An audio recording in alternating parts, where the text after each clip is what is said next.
और अभी अभी हमने गुरु तेग बहादुर के 350वां बलिदान दिवस भी मनाया और आज हम वंदे मातरम की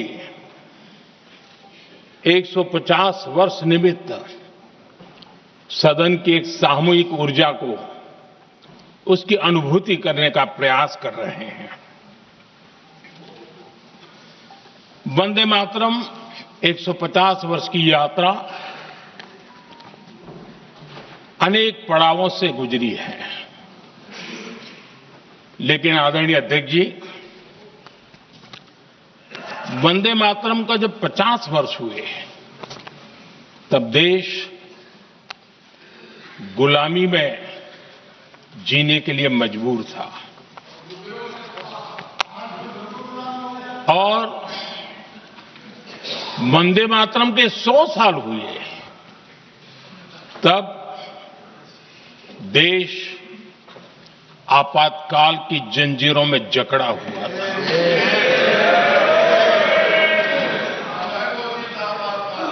जब वंदे मातरम 100 साल के अत्यंत उत्तम पर्व था, तब भारत के संविधान का गला घोंट दिया गया था। जब वंदे मातरम 100 साल का हुआ, तब देशभक्ति के लिए जीने मरने वाले लोगों को जेल के सलाखों के पीछे बंद कर दिया गया था। जिस वंदे मातरम के गीत ने देश को आजादी की ऊर्जा दी थी, उसके जब 100 साल हुए तो दुर्भाग्य से एक काला कालखंड हमारे इतिहास में उजागर हो गया। हम लोकतंत्र के गिरोह में थे।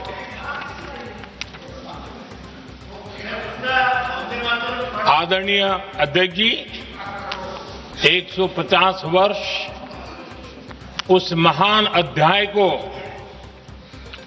उस गौरव को पुनः स्थापित करने का अवसर है और मैं मानता हूं सदन ने भी और देश ने भी इस अवसर को जाने नहीं देना चाहिए।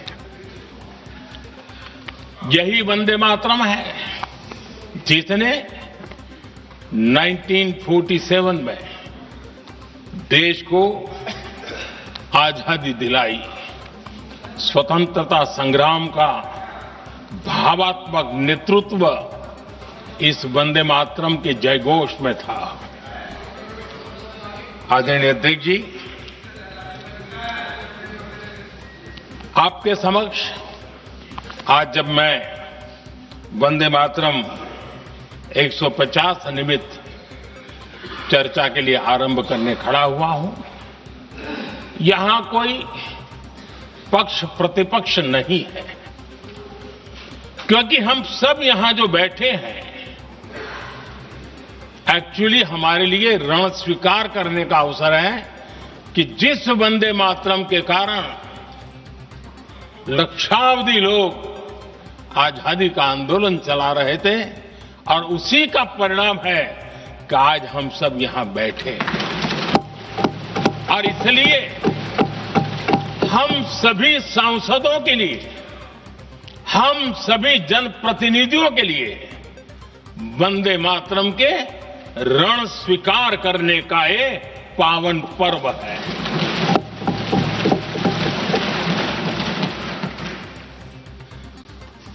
और इससे हम प्रेरणा लेकर के वंदे मातरम की जिस भावना ने देश की आजादी का जंग लड़ा,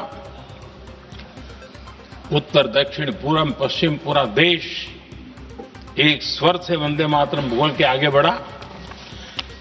फिर से एक बार अवसर है, आओ हम सब मिल के चले, देश को साथ लेके चले। आजादी के दीवानों ने जो सपने देखे थे, उन सपनों को पूरा करने के लिए वंदे मातरम 150 हम सबकी प्रेरणा बने, हम सबकी ऊर्जा बने और देश आत्मनिर्भर बने। 2047 में विकसित भारत बना करके हम रहे, इस संकल्प को दोहराने के लिए ये वंदे मातरम हमारे लिए एक बहुत बड़ा अवसर है। आदरणीय अध्यक्ष जी, दादा, तबीयत तो ठीक है ना? नहीं, कभी कभी इस उम्र में हो जाता है। आदरणीय अध्यक्ष जी, वंदे मातरम की इस यात्रा की शुरुआत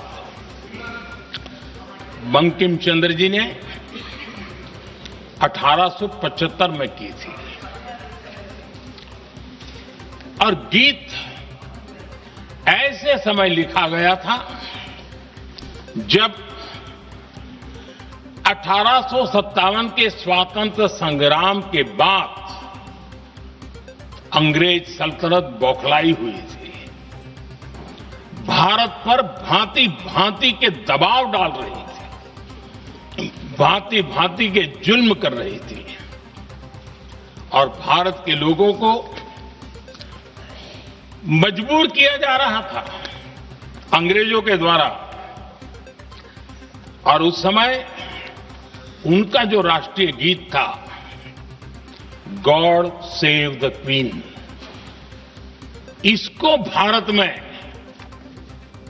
घर घर पहुंचाने का एक षड्यंत्र चल रहा था। ऐसे समय बंकिम दा ने चुनौती दी और ईंट का जवाब पत्थर से दिया और उसमें से वंदे मातरम का जन्म हुआ।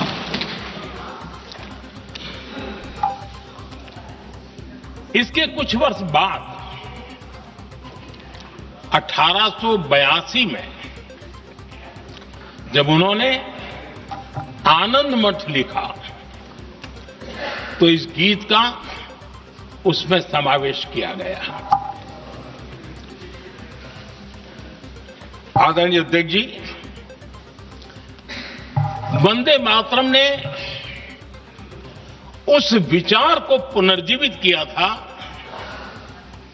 जो हजारों वर्ष से भारत की रग रग में रचा बसा था। उसी भाव को, उसी संस्कारों को, उसी संस्कृति को, उसी परंपरा को उन्होंने बहुत ही उत्तम शब्दों में, उत्तम भाव के साथ वंदे मातरम के रूप में हम सबको बहुत बड़ी सौगात दी थी। वंदे मातरम ये सिर्फ केवल राजनीतिक आजादी की लड़ाई का मंत्र नहीं था। सिर्फ हम अंग्रेज जाए और हम खड़े हो जाए, अपने राह पर चले, इतने मात्र तक वंदे मातरम प्रेरित नहीं करता था, उससे कहीं आगे था। आजादी की लड़ाई इस मातृभूमि को मुक्त कराने का भी जंग था। अपनी मां भारती को उन बेड़ियों से मुक्ति दिलाने का एक पवित्र जंग था।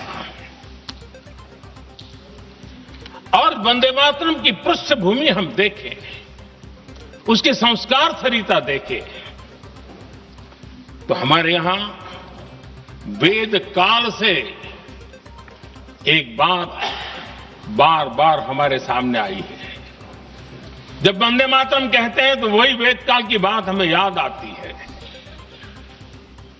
वेद काल से कहा गया है, माता भूमि ही पुत्रो अहम पृथिव्याः,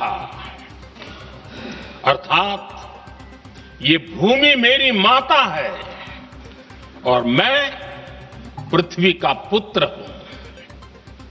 आदरणीय अध्यक्ष जी, यही वो विचार है जिसको प्रभु श्री राम ने भी लंका के वैभव को छोड़ते हुए कहा था,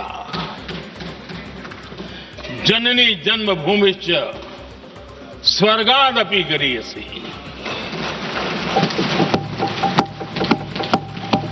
वंदे मातरम यही महान सांस्कृतिक परंपरा का एक आधुनिक अवतार है। आदरणीय अध्यक्ष जी, बंकिम दा ने जब वंदे मातरम की रचना की तो स्वाभाविक ही वो स्वतंत्रता आंदोलन का स्वर बन गया।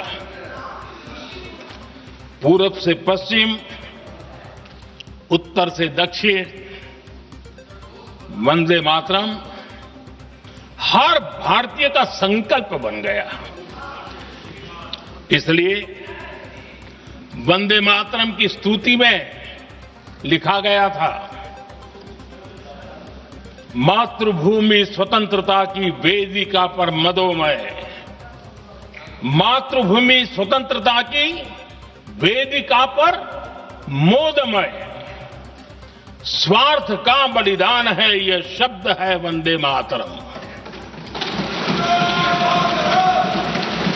है सजीवन मंत्र भी, यह विश्व विजयी मंत्र भी, शक्ति का आह्वान है यह शब्द वंदे मातरम। उष्ण शोणित से लिखो, वक्षस्थली को चीरकर, वीर का अभिमान है यह शब्द वंदे मातरम। आदरणीय अध्यक्ष जी, कुछ दिन पूर्व जब वंदे मातरम 150 का आरंभ हो रहा था तो मैंने उस आयोजन में कहा था, वंदे मातरम हजारों वर्ष की सांस्कृतिक ऊर्जा भी थी, उसमें आजादी का जज्बा भी था और आजाद भारत का विजन भी था। अंग्रेजों के उस दौर में एक फैशन हो गई थी भारत को कमजोर, निकम्मा, आलसी,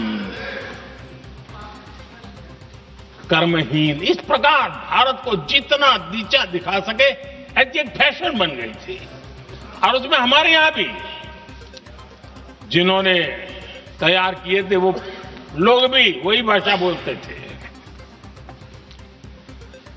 तब बंकिम दा ने उस हीन भावना को भी जब जोड़ने के लिए और सामर्थ्य का परिचय कराने के लिए वंदे मातरम के भारत के सामर्थ्यशाली स्वरूप को प्रकट करते हुए आपने लिखा था,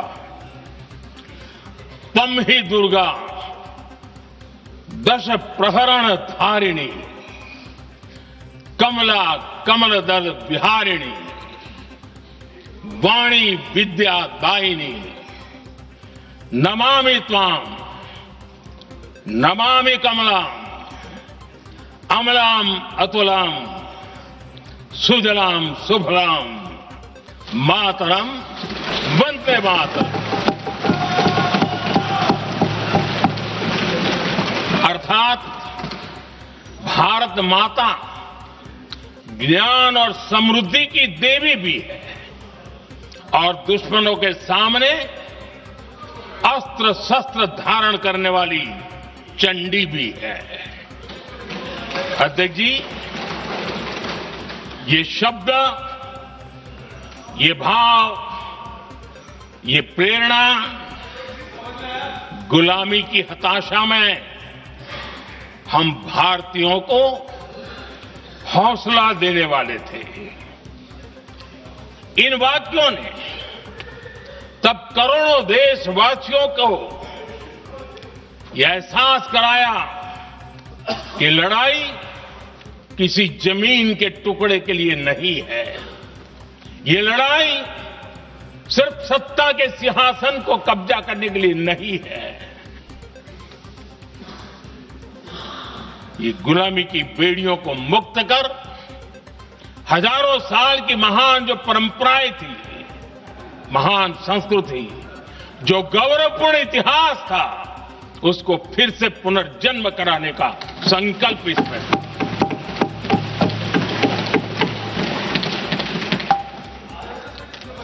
आदरणीय अध्यक्ष जी,